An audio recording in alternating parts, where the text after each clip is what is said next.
Je suis Amélie Chalmé, on avait rendez-vous. Je vous dérange peut-être? Ah oui, on est au Moulin d'Andé. On est venu passer l'après-midi pour voir nos subventions.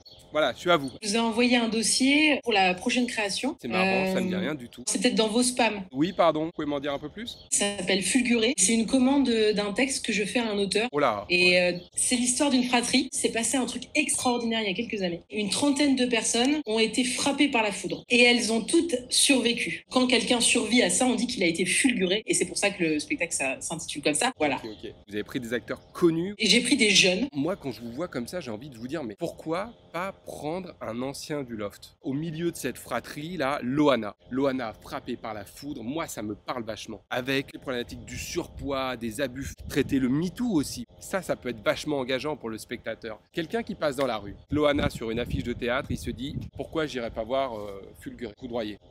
Vous avez une enveloppe pour les écritures contemporaines. La dernière fois, c'est Doc Gynéco qui l'a eu. Parler des violences faites aux femmes. Doc Gynéco, c'est hyper accrocheur. Vous voyez ce que je veux dire? C'est très aride ce que vous proposez là tout de suite. C'est intéressant, c'est hyper intéressant. Ça me parle. Pourquoi pas le réorienter sur les Ouïghours? C'est super à la mode. Tout ce qui s'est passé au César, parce que c'est ça que les gens ont en tête.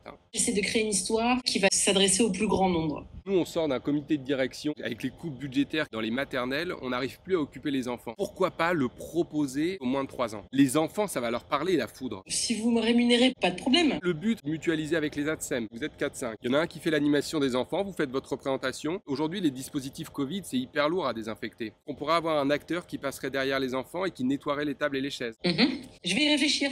On a une enveloppe qui vient de s'ouvrir sur les ateliers prison. Parce qu'avec la grève des gardiens de la paix, évidemment, on voudrait un spectacle autour du tri sélectif. C'est vrai que là, avec Fulgurance, on y est un petit peu loin. Raccrocher le spectacle à ça. Votre œuvre, elle peut être évolutive. J'ai quand même un doute. Cette année, on a un spectacle hyper bien vu sur des influenceuses à Dubaï, projeté sur un écran géant, et avec des pubs contre le harcèlement, pour les Ouïghours, pour MeToo, non, contre, je sais plus. Encore une fois, je suis pas dans le directoire, mais voilà, l'affiche, à mon avis, il faut essayer d'aller en école d'art pour avoir une affiche gratuite. Vous faites un concours étudiant et vous dites que vous payerez celui que vous aurez retenu. En figurant, vous n'avez pas besoin de les rémunérer. Il faut du pâté à la fin du spectacle, ils sont très contents. Votre dossier, il est bancal. Vous dites que le dossier est bancal, mais vous ne l'avez pas lu. On a très peu de temps. Le titre, Fulgurance, c'est hyper grand. Et c'est fulguré. Ça parle pas. Ça, c'est un premier problème. On a envie de vous soutenir, mais en jeunesse, malheureusement. Oui, non, c'est ça. On a envie de vous soutenir, mais la prison. C'est pas adapté de s'adresser aux lycéens. C'est un public qui est touché par ce qu'on propose. Je peux essayer de soumettre à la région, en deuxième semestre 2022, la création d'une bourse lycée. Ce serait pas pour cette année, ça vous fait rien? Non. Faut pas désespérer, hein. Vous êtes dans la trentaine, dans une belle trentaine, c'est la dizaine de la réussite.